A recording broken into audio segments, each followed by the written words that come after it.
ดเล่านาจากฟ้ามางามส่องเสียฝนเอ่ยให้วาลีเฮาของไทยมีแผ่นดินคือสยามโอ้งดงามแผ่นดินเฮาไทยเฮาอีสานอยู่สำลานบ่ได้มีฮอนอยู่เฮาก่อนบก่อนก่อนไหนเอ่ยที่งามจากฟ้ามีเทพธิดาองค์ใดเรา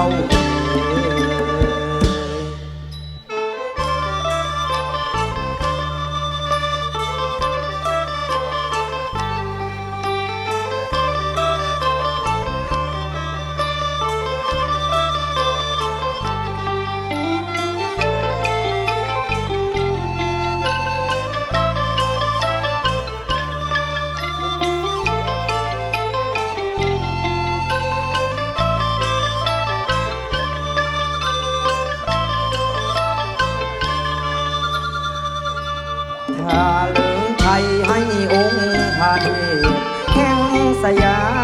มผู้งดงามแห่งราชวงศ์จาก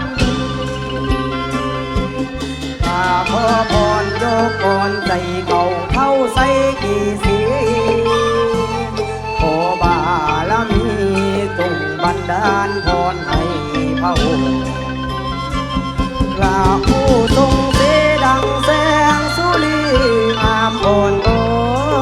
นแห่งเรานิกรของด้วยราชชาวไทยขอน้อมถวายพระพรใจให้พระองค์พระเทพแห่งไทยด้วยหัวใจไหว้วันทาขอสาธุดิน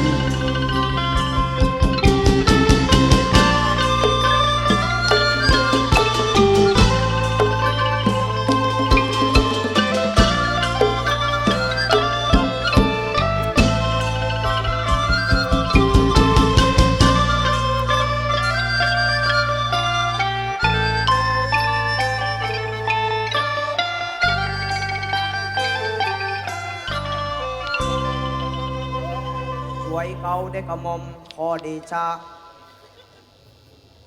ข้าพระพุทธเจ้าวงปงลางโรงเรียนวรราชวิทยาอำเภอวังสะพุงจังหวัดเลย